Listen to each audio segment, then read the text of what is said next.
Hello, and welcome to the Empowerography Podcast.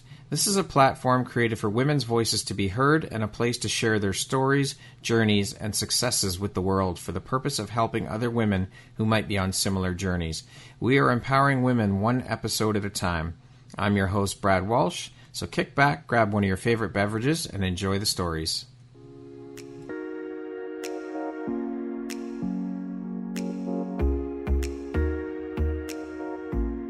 The world needs to hear your message and your story, so don't deny the world of that gift within you that the universe has given you. Someone out there needs to hear your story because it will support them in feeling hope, inspired, and even transformed. Do you want to discover how I help get my clients out of their own way, show up, and confidently share their message? I would love to extend an invitation to you to join me in my free masterclass, Start Your Own Podcast from Idea to Implementation, on Wednesday, April 5th at 1 p.m. Eastern.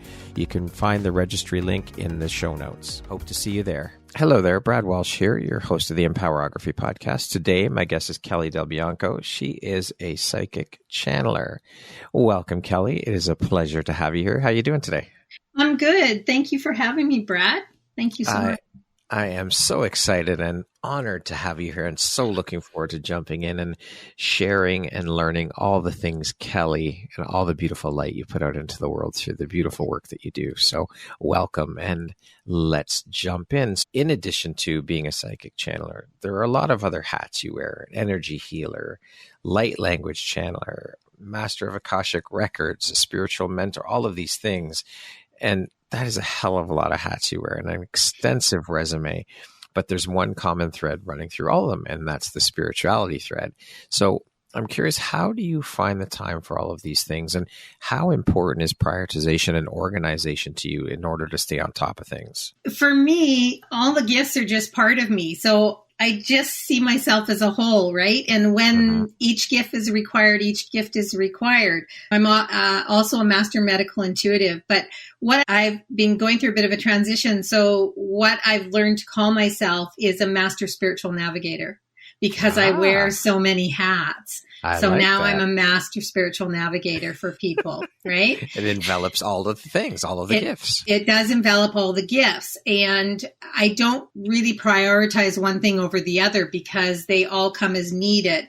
And so I've sort of been restructuring my website and what I do in this transition that's been going for me. And Spirit has guided me to just call it now, instead of a psychic reading, it's a journey reading. And it's me showing you where you're at in your life at this time, why you're at in your life at this time, and where your spirituality is at this time, and what's required to move forward and heal, etc. Because I've discovered that by trying to separate it into hats, it's too compartmentalized, right? Yep. And so I need to put it into one structure where whatever needs to come forward comes forward. So if you're in a reading with me, I could do master medical intuitive. I could do channeling for you, which happens a lot. Archangel Michael may come through and channel for you. All these hats that come in together, I've, like you said, put them into the master spiritual navigator context. So I don't have to be disorganized with them, and I can put them together under one umbrella. Yeah. I love it. So being an entrepreneur and of spiritual mind, what does your morning routine look like? I mean, routine and regiments are important, so I'd love to know what your morning routine looks like. Ooh, the secrets of the psychic. Okay. Yes. Exactly. Well, when I first wake up in the morning, I wake up and let my body wake up naturally, which is a luxury not a lot of people have. But because I have my own business, this is my luxury. I allow my body to wake up to its own rhythm. And that isn't late by any means. It's 8 o'clock. Yeah, that's not late. Yeah, no, 9 would be an outside late time for me. So my rhythm is to get up in the morning. I will lay in bed for a bit, and I will just spend time with my animals. This is my waking up, connecting with my life and with energy around me. And my animals are very soothing to me. And so I'll connect with them. And then I will actually get up. I will go downstairs and I will go straight outside and I will earth. So that's grounding, but earthing. Grounding, earthing with my feet on the ground. I will do that. And even if it's winter, I will put on something very light in a shoe and I will go on the earth and ground. So I ground every. I was just going to ask, do you do that in the winter too? I do. Okay. And I ground every single day. It's a non-negotiable. It's a non-negotiable for me. I must ground every single day. The reason for that is I'm extremely connected up. And I tend to go up and stay up. And so I need to connect myself to Mother Earth Gaia to keep myself in my life here. So grounding is extremely, and I don't just ground, I tether, which is a different part of grounding where I will actually tie myself to the center of Earth. And a lot of people have said to me, you're not, they've given me messages, you're not grounded, you need to ground more. And I'm just looking at them like I'm grounding every day. What do you want? And finally, how much more grounded can I be? Yeah, like I'm just like, are you sure you're hearing this right? And then one beautiful psychic said to me, I know a lot of people talk to you about grounding, Kelly, but the way I see you grounded is that you are sitting on top of Mother Earth and you're swaying back and forth. And that's because I'm tethered. So I sway back and forth, but I'm really grounded. I just can tend to be in the ethers. And that's not good because you don't stay grounded in your life then. Like my whole life, I would turn guru-like and my whole life would just be in that realm and there wouldn't be a Kelly life. So that's important. After I ground, then I will... How long do you ground for? Well, right now it takes me about, I want to say, how long would I say it takes me? A minute and a half. Okay. But I have an intensive grounding, but I just know how to do it. Like I'm visualizing the energy going all the way down to the center of the earth. I'm pulling it up. I'm tying myself there. I'm bringing the energy back up into my root chakra because as a psychic, our power, it actually comes from the root up, right? And so I ground up to the root and make sure that my root is grounded. After that, then I will stand outside, no matter how cold it is, and I will give gratitude to spirit. And I will then ask them, what is it I need to know? If it's too cold and I don't want to ask them, then I will pull a card.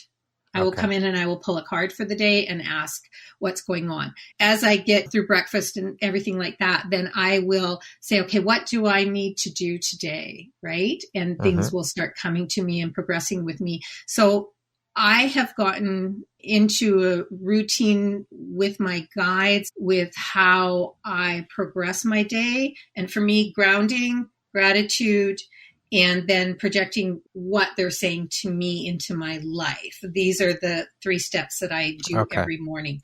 If I feel like there's days where I'll go after breakfast and I'll go meditate. So I'll do a meditation. Now, a lot of people think you have to meditate for an hour. I can do a meditation with my guides in 5 minutes, 20 minutes, 40 minutes. Whatever you feel, right? Whatever is required. It just depends what the guides want to bring. I sometimes ask for specific guides in meditation, but most of the time I ask for a guide to step forward of the highest vibrational beings only of the sacred and divine for what I need to know at this time. So I'll sit in meditation. And one of the things I do in meditation is I put in my earphones and I listen to sleep music from YouTube. Oh, okay. While I'm meditating, so I can't hear anything in my exterior world. So I can't hear the truck outside. I can't hear... no distractions. There's no distractions. I thought it would be hard to do that, but I find it really easy. I can drown out the music really easily. So this is one of the tricks that I play to keep myself centered in my meditation. So that's kind of my routine, but... Do I do office work and stuff like that? Yes, but that's... That's how you start your days. That's how I start my days, yeah. So what drives, motivates, and inspires you to keep going and excelling at all that you do, Kelly? Wow, big question, but I feel like I don't have a choice. I had so many things happen in my life to guide me to this point, and I went on a meditation once, and I went up and I went through Metatron's cube and I went into this space where Source was. And when I came out of that space and I was in Metatron's cube, I was given a contract to sign.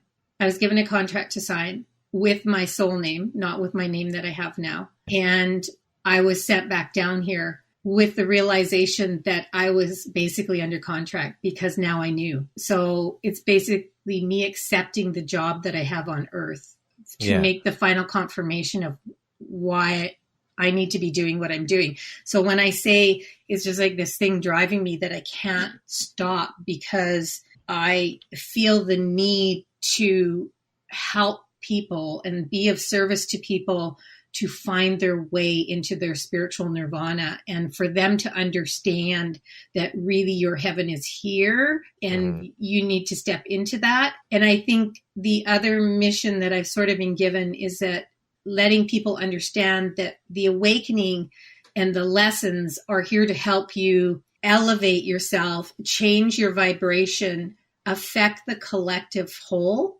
which affects the Earth's vibration, which allows for the expansion of the new Earth. And if anybody knows about that, you'll understand what I'm saying. But the new Earth is just a new wave upon the Earth. It's a full awakening. And that transition is happening now. And I won't see it in my lifetime, but it will occur. The process has started. Yeah. And so, Kelly, what were you doing before making the jump into entrepreneurship? What were you doing for a living? Ooh, I was a registered nurse for 31 years. Wow. Yeah. It's not strange to me that I went into a service of course. job. When I look back at it, at the time, I was in a lot of trauma in my life, and I was looking for a job that could make me money to get out of the trauma I was in. But when I look back now, everything is really divinely guided, because within that job, I began to be of service to people without even knowing. And one of the things that I saw in my job is that I tended to be really good at being able to see issues that were going to crop up or know what people were feeling. And I didn't understand any of that until I walked into my spiritual journey more fully. And I began to see, yes, this was all a process of me opening myself to what I was receiving. So as a nurse, I must say I was a good nurse because I really was given insight. Yeah. I didn't realize where it was coming from. But yeah, I worked for 31 years. I retired just before COVID. Thank you, Spirit. Timing is everything. Yes. Thank you, Spirit. But I had been asking my guides, I was saying, because I was working in my spiritual business part-time and I was working as a nurse. And I had been asking my guides and saying, there's nothing I would love more than just work 100% full-time in my spiritual life. I just want to work as a psychic. That would make me so happy. And Spirit said to me, why don't you do it? Why don't you? But you know what was holding me back was money. Because I had fear and I had lack in money. So really, when it comes down to it, you were holding you back. I was holding myself back because I was scared, like, where's the money coming from? I get all these benefits. And as a nurse, I was making good money. I couldn't complain, right? And then I wouldn't do it. And Spirit made me sick. Forced you to do it. It's that they forced me to do it. Yeah. I started having anxiety attacks at work. And I've never had an anxiety attack in my life. And I started all of a sudden having anxiety attacks. I thought I was having a heart attack. I didn't know what was going on with me. I never had it. But every time I stepped into work and into that energy, this thing would start with me. And so Spirit said, you can't work there anymore, can you? Yeah. And I ended up listen this time. Yeah. And I ended up on disability, and I ended up going to see a psychologist, and they said to me, well, we want you to go see a psychologist about the anxiety. And okay. But I was kind of worried, how am I going to tell a psychologist that I'm psychic and that this energy in the hospital is crippling me? Yeah. And when it hadn't crippled me for years, and they're going to think I'm nuts and schizophrenic and all sorts of things. No offense to anybody that has those issues, but I was thinking to myself. So I put it up to my guides and I said, okay, Spirit Guides, Universe, I really need a psychologist that's going to work here for me. So it wasn't even a week later, and disability called me back and they said, Kelly, we have a psychologist we'd like you to see. But are you okay with dogs? And I said, why? And they said, because she likes to bring her 2 little dogs to work sometime. I said, sure. I don't have a problem with dogs. Love animals. Yeah. And then they said, well, the other thing is she's a bit different. And I said, what do you mean by different? And they said, well, she's into those Eastern practices. I said, what do you mean by Eastern practices? They said like Zen and Buddha and stuff like that. I said, oh yeah, I'm down. Right. So I went to see this psychologist, and her whole room was crystals, copper things. She had like a turtle steel drum, and we went from there. And she really helped me to step into myself and step away from nursing. She literally, like, I don't know if you've ever known a psychologist that takes you on journeys into your spiritual self. This No. was amazing for me, right? And she's retired, so I can't even recommend her to anyone, but it was an amazing experience. And that's what really helped me to let go and come out and step into myself. Yeah. Universe giving you exactly what you needed. Yeah, and exactly what I asked for, but they don't always bring it the way you think. It's very important to mention that. I asked to work full time as a psychic, and they said, okay, since you won't take action, let's go.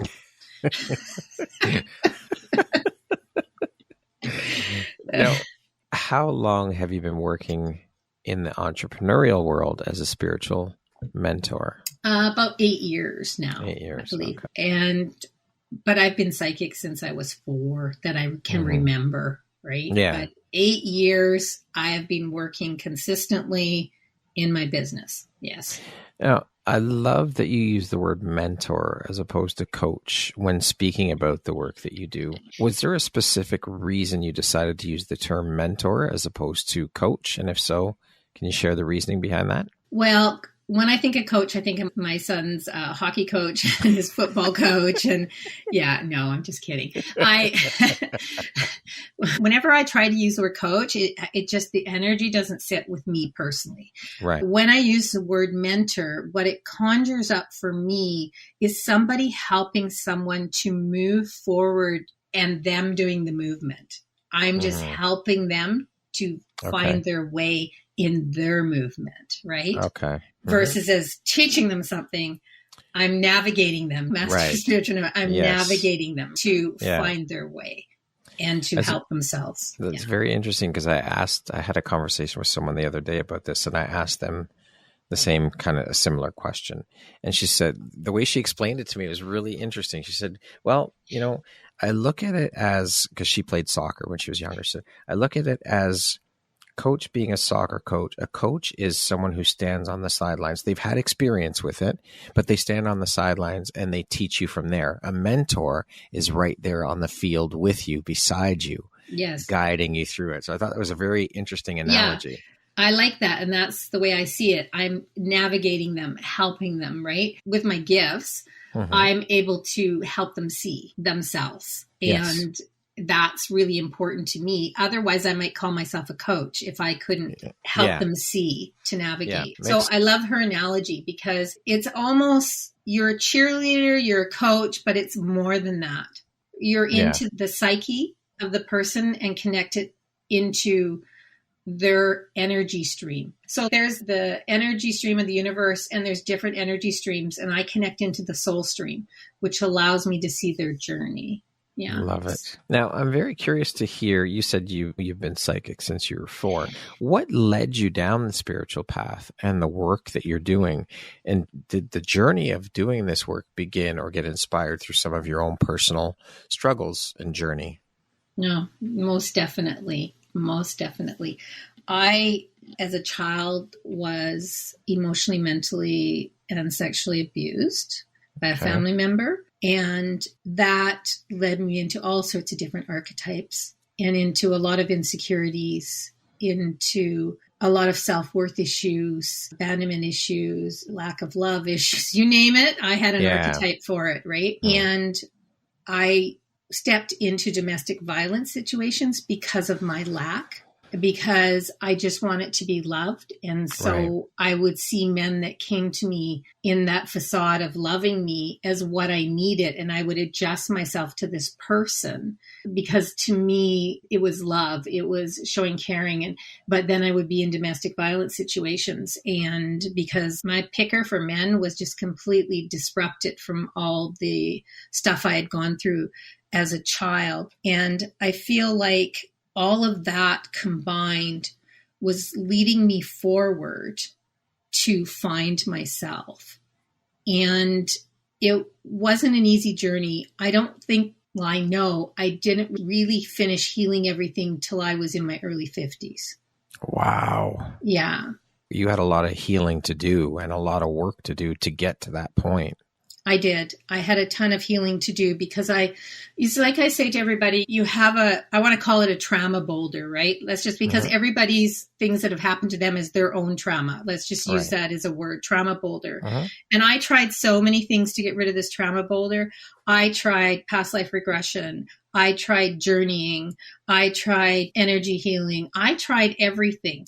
And that trauma boulder was just stuck there because sometimes people would take me on a journey and they would say, okay, now see this person in your head. And I go, okay, yeah, I see this person in my head. Okay, now I want you to throw all the garbage they gave you at their feet. So I'd be throwing all this out, saying what I felt. Said, now I want you to just forgive them. And I'd be like, I forgive you. And then I would come out of that. I would feel good for about 3-4 days because I would be in an emotional high from blabbing all that stuff to that person. But then within 5 days, the trauma boulder was just sitting on the corner. It was never gone. Yeah. It never got rid of it.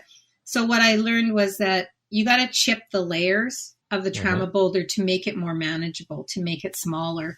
And so it took me so long because I had created so many layers with what I had been through, not just in my childhood, but what that caused in my life to allow me to finally get to a point where I could take the big one of the person that had caused all the stuff in my childhood and forgive that one. Really forgive. I mean, I have truly from a place of forgiveness. Yeah. And I wouldn't even call it forgiveness because I tell a lot of my clients, you don't have to forgive them. You have to forgive yourself for continuing the narrative. That's more important.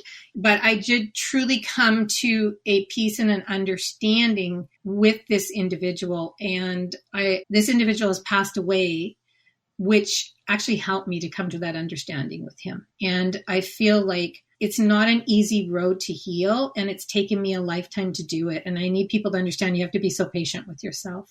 Yeah, and forgiveness is a huge part of that. That is the key element of that healing process. Yeah, and like I say to people, you can say to somebody that's done you harm, I forgive you, but you don't really mean it. And therefore, that is not healed.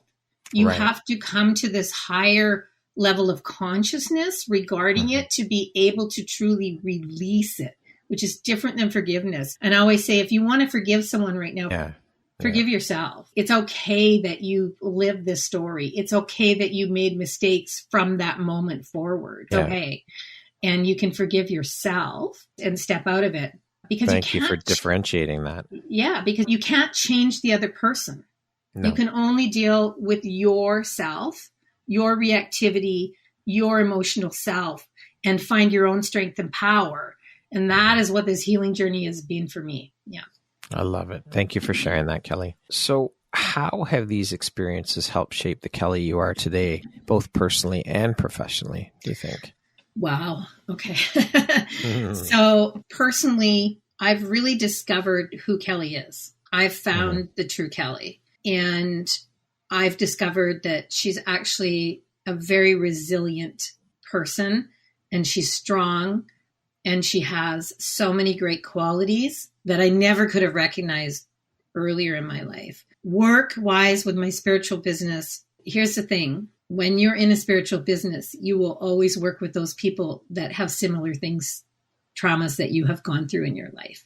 And so what I have found for me is that it brings to me a whole understanding of what people go through because I've had the experiences. I put on a lot of weight because of my sexual abuse and my domestic violence situations. And so I understand women that have weight. I understand women and men. I understand them when they have weight. I understand when they can't get out of their box. I understand when they have negative self-talk. I understand when they're reactive. Like, I understand all these things because I've been through all these things. It's relatability. It's relatability. And there's one thing that this Kelly, work or business, personal, prides herself on, and that is being authentic in who I am. And that was the lesson I had to come to, is to be me. And so having these experiences has really helped me in my spiritual business to connect with people on a level that they know I see them, and I actually am listening to what they're saying. Which is key, because really, at the end of the day, that's all we want as human beings, is to be seen and to be heard. Yes. And you do that for your clients. I do, because, well, one of my gifts is I'm a seer. Yeah. which means I see people's life from the beginning and the current to the end.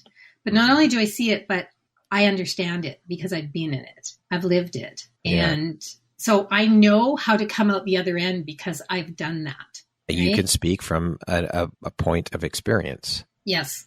Which is key, I think, when you're working with people, is that you can speak to things. I mean, albeit, of course, everyone's experience is different, but you have been through the trenches and you know what's involved in coming out the other side. I do. I really do know what's involved. And I know what that journey to self is. And I know what that journey to spirituality is within that journey to self.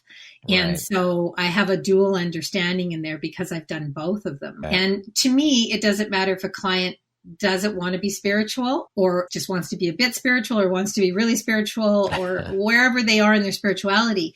It's that part of them, that inner self, that energy of self that we need to find and bring forward so that they are living their life in a balance rather than swaying all over the place every day. Like Kelly does when she's grounding. Like I do when I'm grounding. So Archangel Michael always tells me, here's the example. I am a warrior of God and I stand with my strength. I will slay people. I will wield my sword. But I am also a peaceful archangel that will heal people and show people compassion and kindness. So I live in the balance. Can you find your balance within that? That's right. That's yeah. Right. What would you say then was the biggest takeaway or most valuable lesson for you through your experiences? Wow. I think when I forgave the person and came to a release with the person that had abused me when I was young, what I truly found was that I do have a profound connection and I have an ability to see things in a way of consciousness that allow me to release the human, I want to say, inequities that lived within me. How does that sound? It's hard to put into words what I'm trying to say. I've come to a place where I now can release things very quickly. So if something happens to me during the day or somebody irritates me, I just need, like if somebody cuts me off in traffic, I just need 10 seconds and I'm done. Yeah, it's you moved on. I have learned to really just allow myself grace when I make a mistake, allow myself grace when I react, and just allow myself space to reconnect myself. And I've really learned how to sit in the alignment of myself, which I never had before. And a lot of people say to me, well, you're never so upset and you never swing in your mood so much. And I say, well, I do, but I don't swing for long. And that's the difference. That's the key. Yeah. I'm able to come to center really quickly. And so you said you realized you had your gifts at a very young age, but I'm curious if you struggled at all internally to understand and realize the gifts you had, or was it fairly easy for you to embrace? Well, it's interesting because I was looking at one of my videos this morning and it just popped up on my screen. One of those weird things where something pops up. And I said, let me listen to this. And it was talking about how my spiritual life had gone. So it's an interesting question. So at 4, I used to wake up and have people rocking in the rocking chair in my room. I used to sense the energy. I used to know I would talk to the people in the rocking chair. I would astral travel at age 6, 7, and all these wonderful things. I had a huge angelic visitation at age 17, and I've had several visitations throughout my life. I think that I have really... Wow, that's such a big question. I like to make you think. Yeah, you're making me think. I have had a journey of spirituality. I belong to a born-again Christian church. I left that born-again Christian church because of the rules. I started to feel like everything was imploding and I was being controlled just like I was when I was being abused, and I couldn't take it. And I left that. But when I was there, I had a baptism immersion and came out singing light language. That was a huge turning point in my life. I didn't understand what that was, and nobody told me what it was, because back then nobody knew what it was, right? They called it speaking in tongues, but they didn't understand what light language was at all. And from that moment forward, I took that and I took my life out of that born again Christian thing, and I went into the outside world and sort of tried to leave my spirituality behind me, but I could still speak light language no matter what I was doing. So sometimes I'd be in my bed at night speaking light language going, this is really cool, even though I was leading a secular life. Let's just call it that. Yeah. Okay? And what ended up happening to me is my children got very sick. Okay. My children had some major illnesses. I have a stepdaughter and I have 2 sons, and they all had something. My stepdaughter was diagnosed with juvenile diabetes when she was like 10 and was on insulin from that time. My oldest son had a very serious disease. He doesn't like me to talk about it, so I'm not going to say what it was. Yeah, no problem. And my youngest son was diagnosed with drug-resistant epilepsy. And I talked about this in the book we did, that he takes 17 pills a day. He takes 17 pills a day and he's still not controlled. And now he's up to, I think, 19. He's going for brain surgery soon. So at that point, I just was so beside myself and so despondent when my last son started having this issue and having seizures. I couldn't sleep at night because he was having night seizures. I couldn't sleep. Yeah. And I started to just call out to whatever, God. I'm God-based, but I do believe in source, and I believe in all religions. I accept all, because I do talk to Buddha and Jesus and all sorts of different, and even talk to goddesses. So I started calling out to God, and I started calling out to my dad who had passed away. I started calling out to angels, to everybody. Every night I was praying, okay, God, Dad, angels, help me. Please help me. I don't know what to do. Help my children. I don't know what to do. I need help. And I cried out every night until the universe decided to answer me one time. And so I think it was like about 3-4 weeks of this going on, I was laying in bed one night, and I wasn't even asleep or in that doze state. I was still awake. Yeah. I just had my eyes closed. And I heard this very melodic voice going, Kelly, Kelly. And I'm like, huh? Nothing. Laid my head back down. Kelly, Kelly. I'm like, what? And then it just went away. But I'd had these experiences when I was young, so I wasn't freaked out. I wasn't freaked out because I'd had experiences throughout my life. And I went to sleep. Happened for 3 nights in a row. On the 3rd night, I sat up in bed and I turned my head towards my closet and my wall. And this guy walked out of the wall, walked about halfway, and then turned and looked at me in the eyes like he knew I could see him, kept walking and disappeared. I'm like, okay. Full figure guy. I saw everything. He was wearing like a cowboy slicker. He had long black hair. He just turned and looked at me and kept walking because he knew I had seen him. And I was like, okay. So I was like, what is this? I wasn't freaked out. Like, you think I'd be like, oh, no. I just thought about it. I said like, wow, oh, I saw that. Yeah, I saw that, because I'd had visitations. So it didn't scare me. And so I got really freaked out. He freaked out enough to like, why is this happening? That I decided to go and see a psychic. So I knew a metaphysical store. So I phoned them and booked an appointment with a psychic there. I didn't know what was a good psychic, what was a bad psychic. Really, I didn't know anything about it.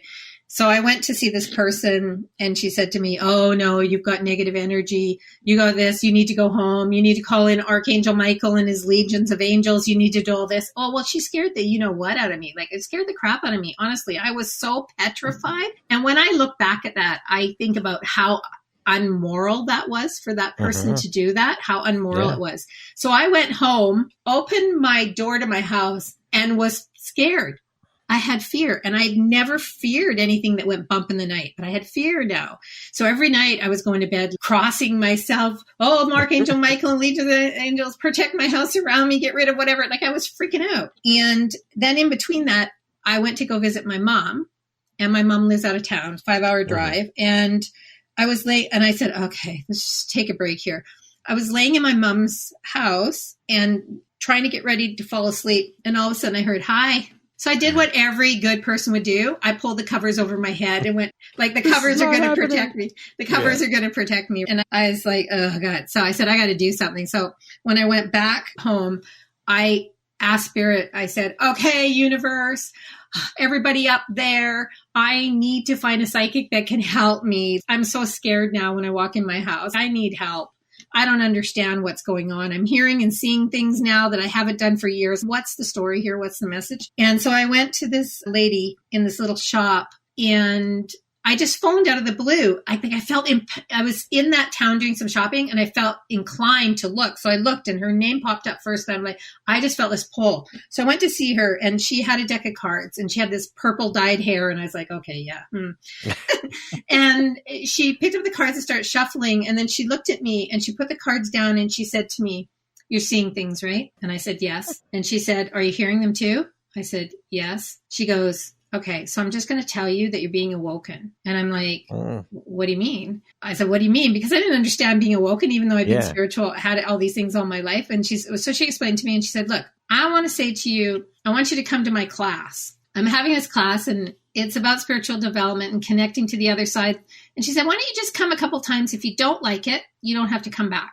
But I would like you to try it to see how you feel about it." I'm like, okay, all right. So the night it came, I was just like petrified. I was like, what is going to go on here? And so I walked in this room, and I sat down, and she did this little exercise with us. And she said, I want you to go on this journey with me and meet your animal spirit guide. And I'm like, okay. So I went on this beautiful journey in my mind's eye. I was on this journey. I met my main animal guide, which is Fox. It was fabulous. I thought, oh, this is cool, because it was such a neat journey. And then we came out of it, and she goes, "Now, everybody, I want you to go around the table and ask your animal spirit guide for one word for each person." Well, I slammed on the brakes. Whoa, hold it, stop. What do you mean? What are you talking about? I can't do that. And I had such a lack of self. It was just crazy.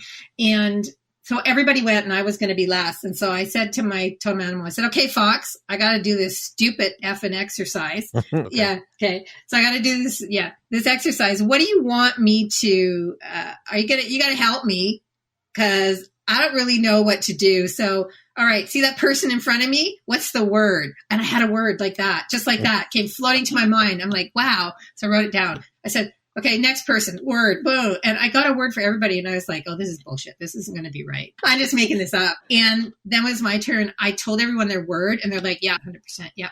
Wow. And I was like, whoa. Came back the second class, same thing, except I was getting more than a word. I was getting sentences. Mm-hmm. And it just went from there. And my spiritual development has always been happening throughout my life. I just ignored it. There you go. Just like you did previously. And then you got the 2x4 in the head, back of the head with the nursing career. I just thought it was normal what I was feeling. And then when my children were sick, Spirit just went, it's time. And from there, I did a really fast trajectory. I was, from the moment I walked into her space till I was reading for others, was less than a year. Holy cow. Yeah. Because I had been so spiritual all my life, the minute I allowed it to open, it just exploded. Within 2 years, I was channeling. Yeah. So holy shit. Yeah. It was a really rapid, once I allowed myself to go, yes, it just exploded. And then I began to see my children's problems in a whole different light, because I was getting more information. Yeah. Well, you were more open to receiving. Absolutely. And so they were showing me their lessons. They were showing me the lessons they were for other people, even for myself. And so so that opening that they created had to occur for me to understand what I was going through in my life. Absolutely. Now, I want to speak to you a little bit about the whole healing thing. I've heard many people say that we as humans have all the tools we need within us to help in healing ourselves. Is that something that you subscribe to or believe in? Do you think we all have those tools within us? It's just a matter of finding them, tapping into them, and realizing that we have them? Yeah, I do believe that we all have them. Just like I believe everyone is psychic. Everyone has psychic abilities. I do believe that. Yes. Wow. Okay. And the only difference between me and someone else is that my vibration is at a different level. And because I'm open. As we said, once you opened yourself up, the gifts came in more so and stronger. Yes. And I believe that everyone can heal themselves. Yes, I do. Does it mean we're meant to heal from everything? No. And that's the differentiation that needs to be made. Okay. Some people will say, well, then why can't I heal this disease that I have? Because you're not meant to.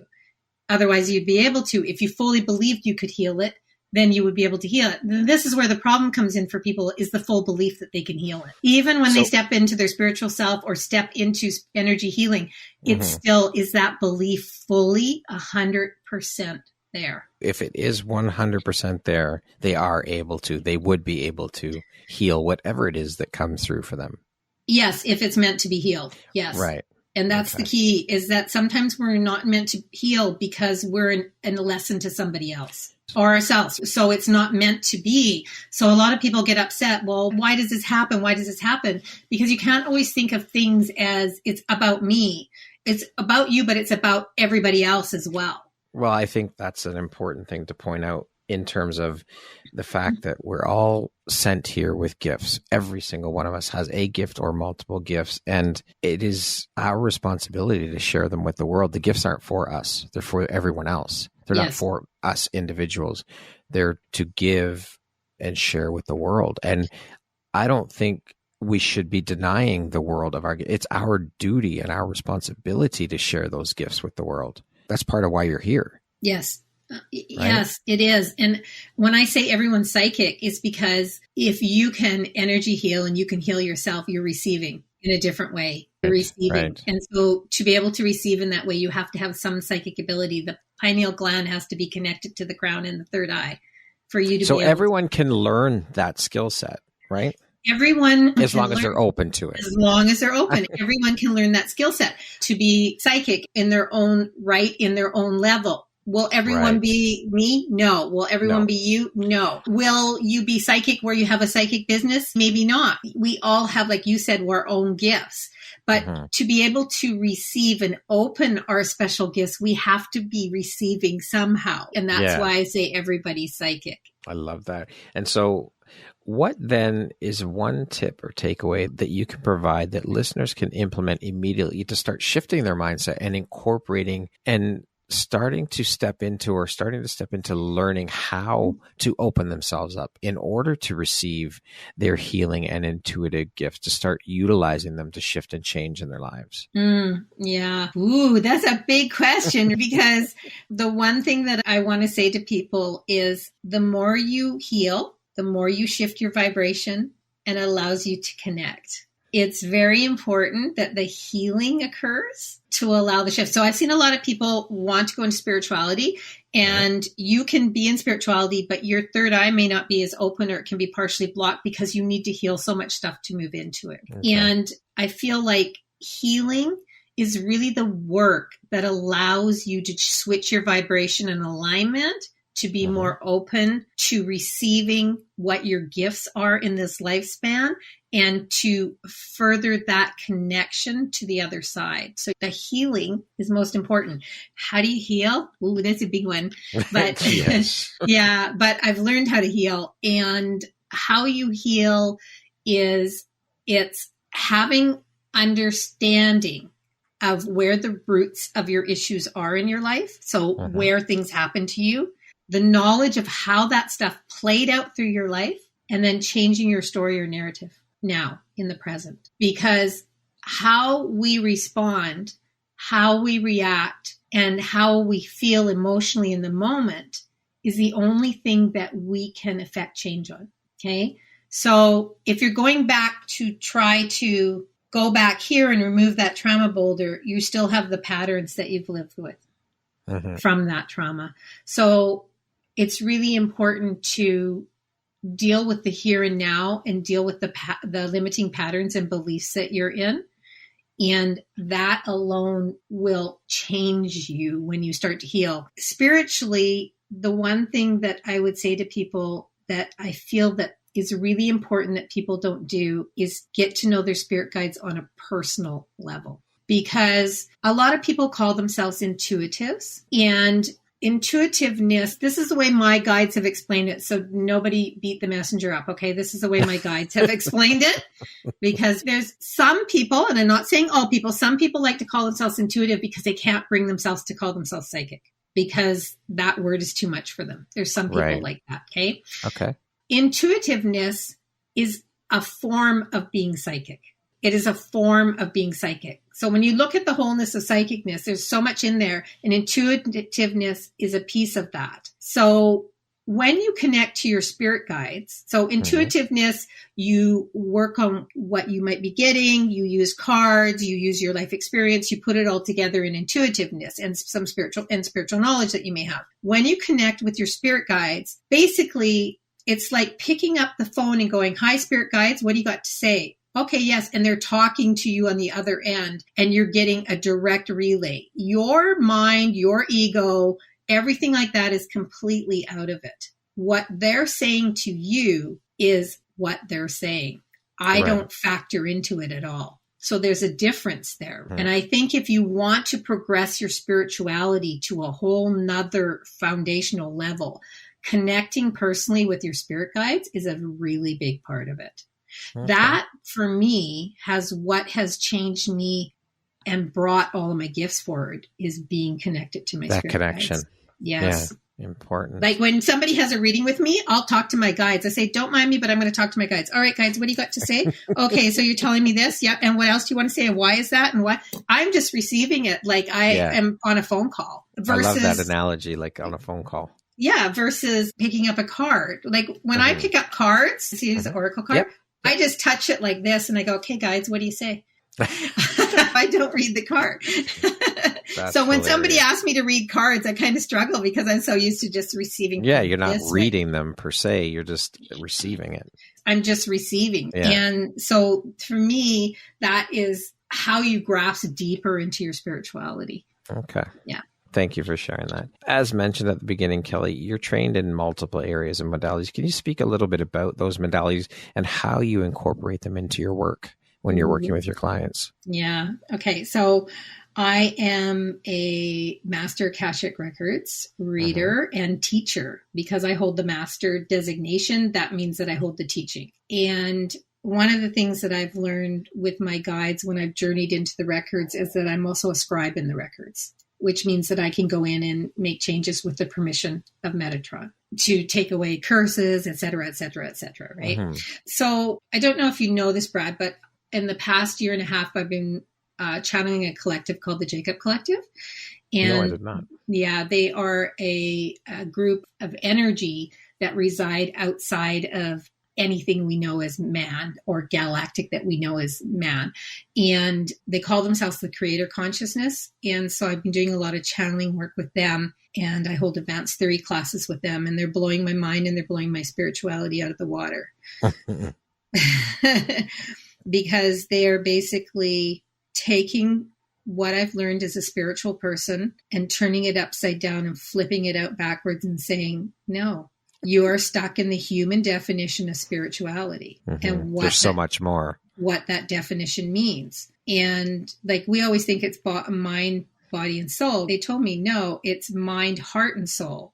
And I said, well, why is that? And they said, because the mind is a scribe. The heart relays everything, not only to the etheric heart, but the physical heart. The brain doesn't get its response and the physical body doesn't get its response unless the physical heart pumps it back because of all the releases of chemicals and hormones and everything. I've heard the heart referred to as the little brain.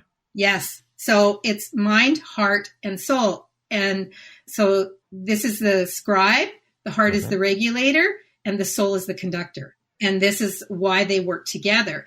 And that it's not mind, body, and soul. It's really heart, because heart regulates not only etherically, but physically. So it's a whole different way of looking at it. So I have just been, let me just say, blown out of the water by some of the things that these people are telling me. So with Akashic Records, the Jacob Collective has told me, and I kind of knew this before, but they informed me that we don't live past lives, they're sequential lives, and everything is happening sequentially. And I said, well, what happens with the lessons and all those things coming forward? And they said, look at it this way.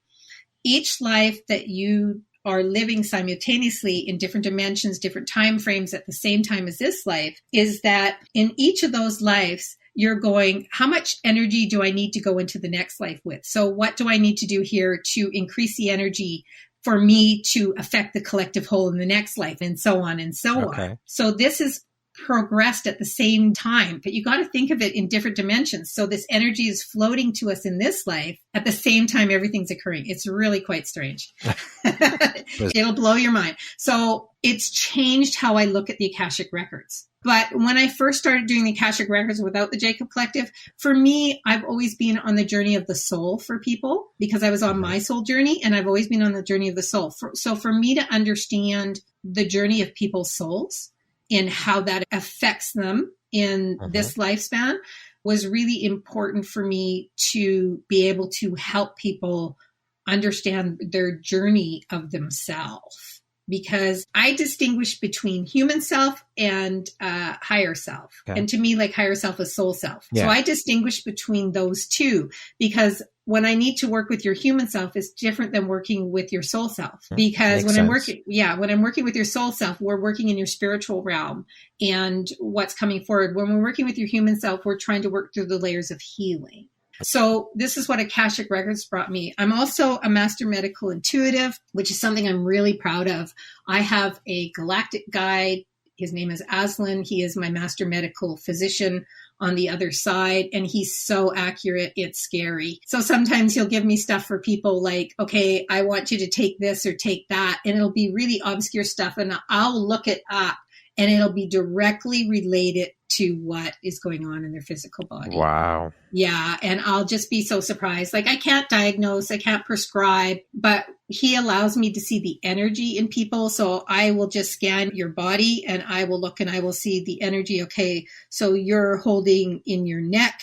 Why are you, okay, Aslan, why is the energy holding in the neck? Why is there feel like there's tension in there? Why does it feel like it's a bit tight, that there needs more stretching? Because I can never say, oh, I think your discs are collapsing a bit. I can't say that. I can say it feels tight. I feel this like it's squishing or whatever. And then I'll ask, what is the energy in there? So the energy might be that the support for self is lacking in certain areas in life. It's lacking either from others or lacking from yourself. And then I'll dive into that with him. And he'll actually take me down into your childhood where that lack of energy started for yourself. So in many ways, he's extremely relative when I work with people. And when I do message nights for people, he'll step forward and he'll say, I want to talk about your knee. Let's talk about your knee. Aslan wants to talk about your knee, but he wants to talk about the energy you're holding. Okay. Now, when I work, the Jacob Collective they're also healers, but they heal in a different way.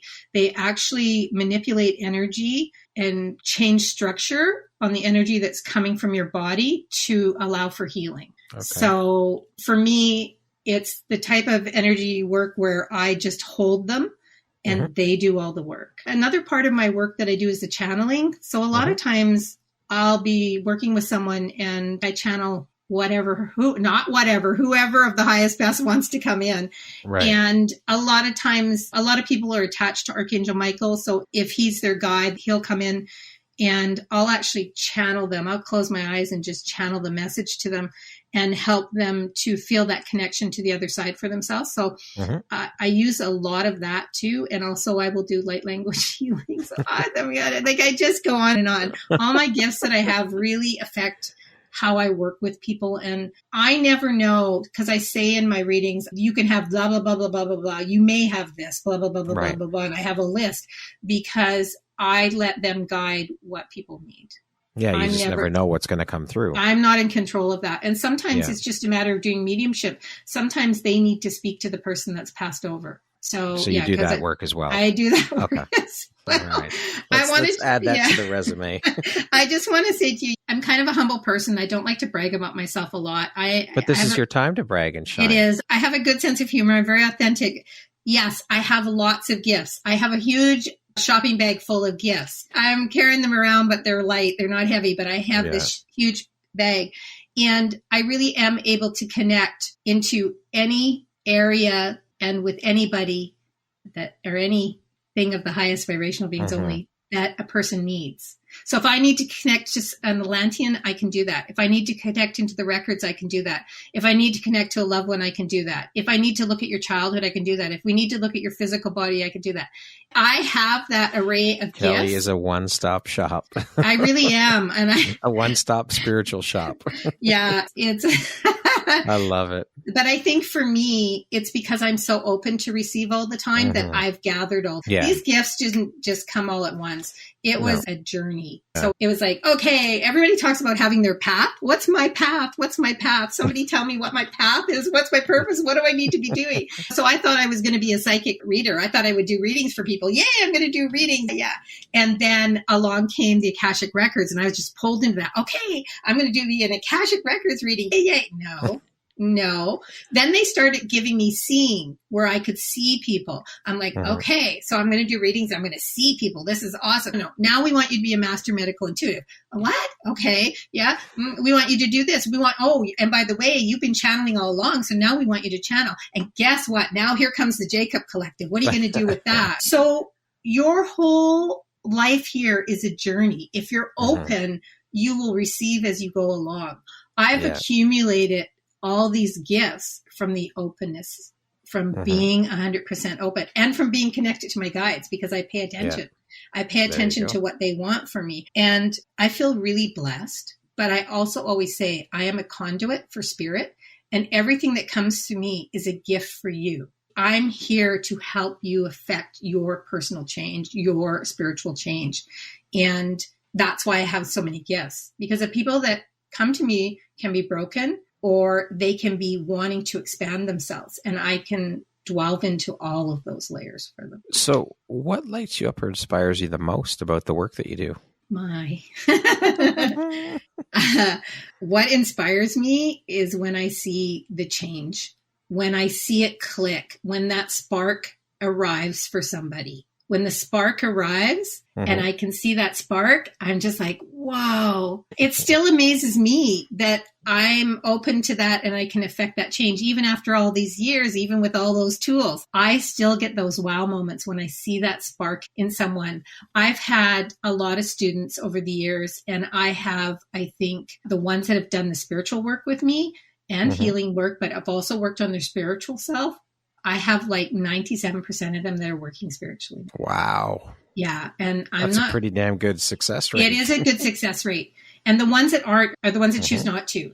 Because when people step into my spiritual stuff, I'm very serious about, do you want to be here? Do you want to go forward? Because this is what it's about, right? Yeah. And I will ask spirit if I'm supposed to work with someone. Are they supposed to be in this class? Are they supposed to be there? Okay. To me, I don't go, oh, money. Here's another one. That's money. It's money. It's not about the money. Yeah. Well, we all live on money. So money's important. Of course. But it doesn't lead me. No, it's not the be all. It's not just the purpose behind it. It's not the driver behind it. It's just like I got a message when I was away at my mom's from the metaphysical store, because I'd done readings in there in the middle of June. They said, we don't have your invoice yet. I'm like, oh, because it doesn't even dawn on me. Do you know what I'm saying? It doesn't dawn on me. And so when I see these people out in the world affecting change where they're supposed to affect change, I just feel fabulous. Like I just feel like I'm on my mission, and it just fills me to see that spark going into the world. So on the flip side of that, Kelly, what would you say is one of the most challenging parts about the work that you do? I would say one of the most challenging parts is the frustration with people that can't open themselves to themselves. It's very frustrating. I can give them all the tools in the world. I can show them the way. I can take them on the yellow brick path, but I can't make them do it. And when I can see that this is, all these gifts are great, but it can also put a blanket on you too, because I can see the potential. I can see their future. I can see what they're supposed to be doing. I know what their path is. A lot of times spirit doesn't want me to tell, or they want me to tell, but I know what they're supposed to affect change in the world with. And when I see that not happening, and I see their cycles continuing because they can't let go, or they just can't take the step no matter what you tell them, it's really disheartening to me. It is. I could understand why that would be. It's like, I see your path so clearly. You just need to go this way. Just do this one thing, but they're so stuck, and I can give them all the information. You can only heal yourselves. That's right. I can give you a toolbox, but you can only heal yourself. Yeah. And if you can't do that, then if you can't work with yourself, then it's not going to happen no matter what I do for you. And it's sad for me because I see the potential, but I also see their pain. And so I see them continuing to live in that pain. So yeah, it's very disheartening. Who in your life, Kelly, has had the biggest impact on you, and why? That's a big question, because different people at different times. But for me, I'm just going to say it. For me, my spirit guides. I'm just going to say it because that's the truth. But for a real human, different people at different times, I feel like my very first spiritual mentor changed my life for me, changed the trajectory of my life. Mm-hmm. And so I would have to say her. Okay. She changed the trajectory of my life. She's very good at mentoring people that want to move into spirituality in that beginning level and don't know what to do with their gifts. She's very non-judgmental. She was the first person that allowed me to really open up my light language skills and encouraged me to do so. I would say her name is Tina Clowlin. Okay. She's in British Columbia here. Her name is Tina Clowlin. Okay. And she was really a person that changed my life and really allowed me to start my healing journey because I stepped into myself. Yeah. But in my overall life, my spirit guides, they taught me how to heal. They did. And that's huge. That's the basis. That's the foundation for all of it. What does the word empowerment mean to you? Wow. You're asking some big questions today, Brad. I love asking big questions. I love hearing the answers, and I love getting you to think. Yeah. Well, we talked about this when I did the empowerment conference, right? I had stated to you before that I was really not an empowered woman. I was a woman that felt less than other women and judged myself harshly based on the societal of women. And when I healed myself, I began to see that I was a woman who had her own power. I didn't need to be flashy. I didn't need to stand out from the crowd. I just needed to silently, if that's how I felt, if I wanted to be silent, to just be myself. And when I stepped into my true self, not a person that was reactive, that was stuck behind her walls, that had self-worth, that was able to move herself forward and got rid of those archetypes, then I was able to be empowered, because empowerment comes from within. It comes from you. And when you find your self-power, to me, that's empowerment. And the power of self is really the ability to see yourself, release what needs to be released, and move yourself into what you want going forward in your life. And to me, that's empowerment. Beautiful. Thank you for sharing that. We're going to jump into a little rapid fire section here. So the next grouping of questions just be 1, 2, 3 word answer type thing. Okay. You ready? Yeah. How would you describe yourself in one word? Authentic. If you were writing your autobiography, what would the title be? Spirit just said something funny. Let's hear it. They said to me, you can call it Bitch Slap Yourself. All right. Okay, we'll go with that. I like that. That's a very attention-grabbing title. It is, but it's true. You have to slap yourself to wake yourself up. You do, yeah. If you could teach the world one thing, what would it be? Be kind. What's the one thing you want but cannot buy with money? One thing I want but can't buy with money. Whoa. More time. What is your biggest fear? Snakes. All right. If you could be remembered for one thing, what would it be? That I affected change. And that concludes our rapid fire section. Now back to our regularly scheduled program. What's an unexpected blessing or occurrence in your life that you're grateful for? You know what it is? I have a friend who I'm extremely grateful for. As the person that I am in the work that I do, I don't tend to have a lot of friends.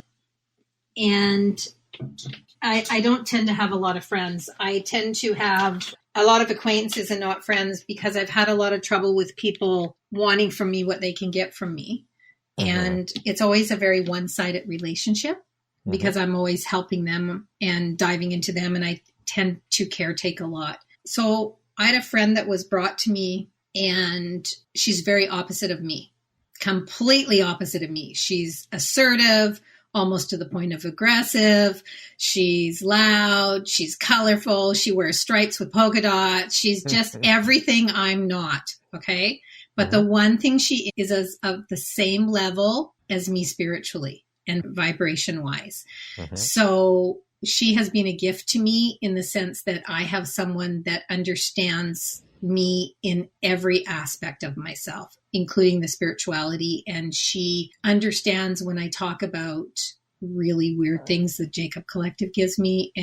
But she also is a human friend as well. So she has been a blessing in my life because throughout my life, I was very separated from people because of what I'd been through. And as I grew in my psychic skills, I became even more separated. Really, I became very... That's a rare gift you have there. Yeah, I became very isolated because I had trouble learning how to turn it off. And it's only in the past few years that I've learned some decorum of turning it off, but it's still, the seer part of me never shuts off, ever. Yeah. So when I'm in a room with someone, if I take any span of attention on them more than 2 or 3 seconds, I see them immediately. And so it's really hard for me. So I tend to be very reclusive. Makes sense. So, yeah. So having that's a beautiful gift in your friend that you have in your friend. Yes, it is. And it's something that's really saved me from just sometimes I think going in even more. Yeah. She tends to keep me tethered to earth too. What is something surprising that you've learned about yourself in the last year? That I can. That I remember is powerful. Those 2 words. That I can. I remember in the conference that I told you this was the year of saying yes for me. Yeah. And I've learned that I can, because before I never thought I could. I would always be fearful about doing things. And just because I'm healed doesn't mean that some layers don't come up here and there about, you know, stepping out of my box and doing things. They do. That you will be forever healing yourself on something. And as a healer, you tend to have to heal more. And so I just discovered that I can, and I can do whatever I set my mind to doing. If spirit says to me, do this, I can. I can.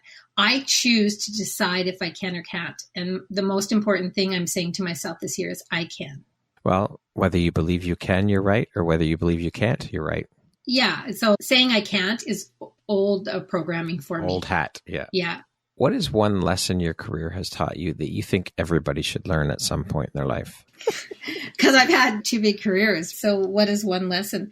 That it's never too late. You're never too old. I don't care if you're 70 to do what you want to do, to be what you want to be, and to love what you're doing.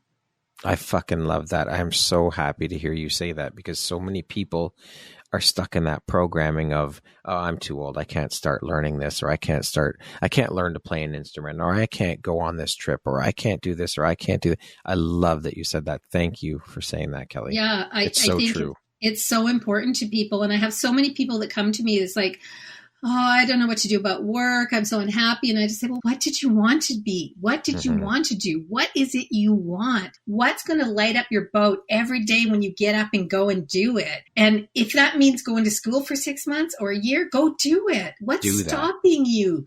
There's nothing stopping you but you. So I can. You can. If you have to take a student loan to go to school, oh, well. Do it. Do it. Do you know what I'm saying? The only person stopping you is you.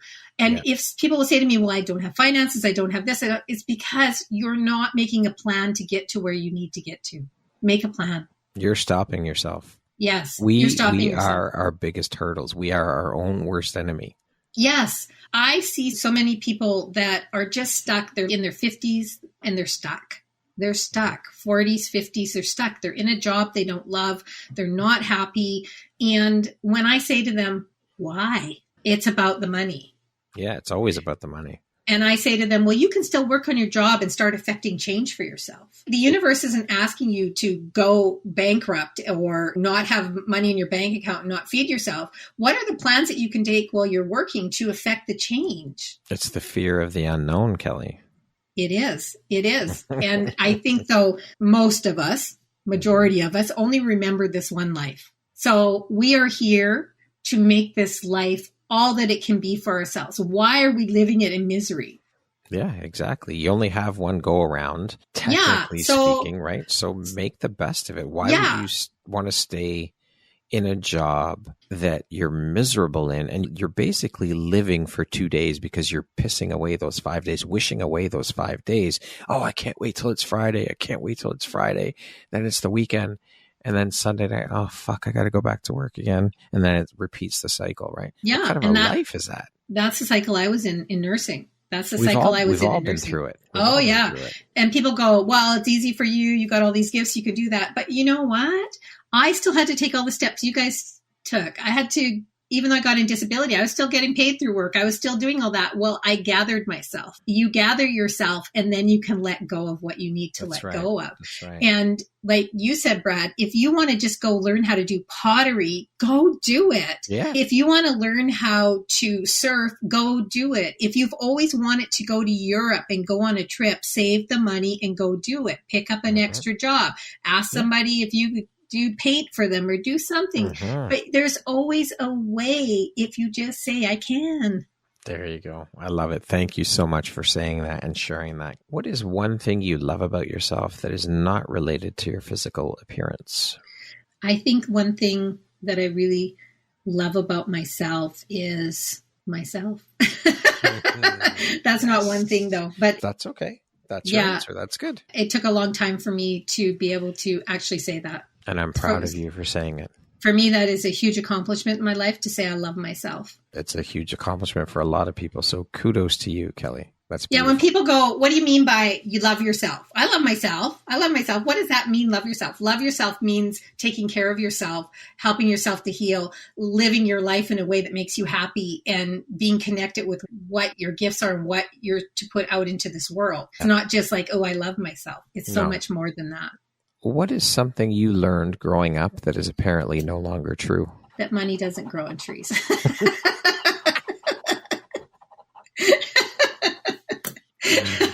Oh man, the amount of times I heard that growing up. Yeah, I grew up with a scarcity factor of money, right? And that pattern followed me all the way through my life, scarcity. And I had to face that limiting belief that money doesn't grow on trees. I always believe I had to work super hard because money doesn't come easy. And if you don't work hard, you're not going to be rich. So if I wasn't working hard, I knew I was going to be poor. And I just had to accept that I was poor, that things just didn't come my way. I never had any luck with anything. And that was like a broken record in my head. And the minute that I accepted that I don't have to work hard for money, if I'm aligned with myself, money will flow to me. There you go. That's the key right there. If you had the opportunity to sit down and have a 1-hour conversation with one woman, any woman in the world, who would it be and why? You know what? This is a really tough question for me, and I'll tell you why. Because I'm such a line person. I don't follow politics. I don't follow environmental issues. I don't follow any of these things. I don't even watch the news. My husband will go, there was a fire down the road. Really? There was? Because this does not matter to me. Mm-hmm. So when you say, who would you talk to? Anyone in the world? I have no clue because I don't follow all of these special people in the world. But if I could talk to someone who's not in this world, I would want to speak to Mary Magdalene. Yeah. If you could go back and give your younger self one piece of advice, what would that piece of advice be? You're going to be okay.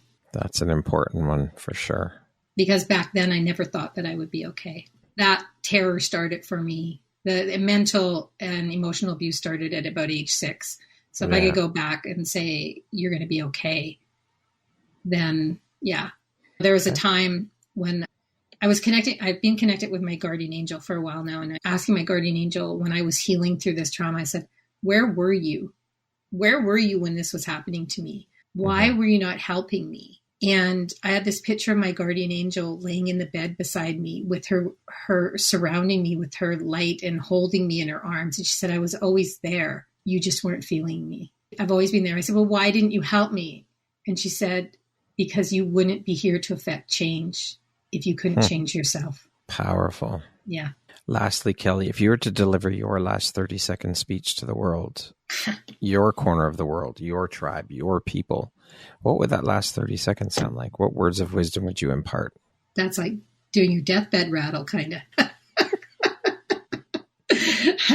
I think that my tribe, I think what I would say to them is we're all here to impart ourselves for each other. And I wish nothing but for you to move yourself forward in a way that makes you happy, and that you're bring yourself to a level of consciousness that allows you to expand yourself and bring that joy and that service into others. I think that's what I would say, because those are the most important things in my life. Beautiful. Kelly, thank you so very much for taking and making the time to be here with me today. I have thoroughly enjoyed every minute of our conversation. You are a truly beautiful, inspirational human being, woman, and soul that I am so grateful to be connected to and to be able to call a friend and to have you as a member of the Empowerography community.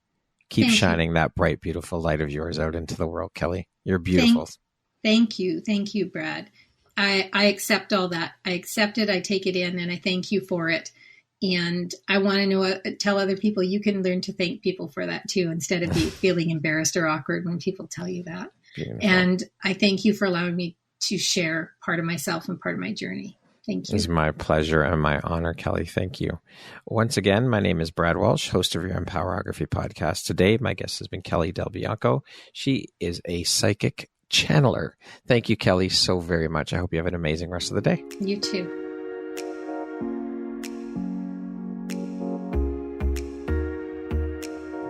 Thank you very much for listening to this podcast. If you haven't yet, please be sure to subscribe, rate, review, and share with all your friends. You can find me at viseuphoria.ca and follow me on Instagram at Empowerography Podcast and on Facebook at Empowerography. Please join me next time for another inspirational story from yet another amazing woman.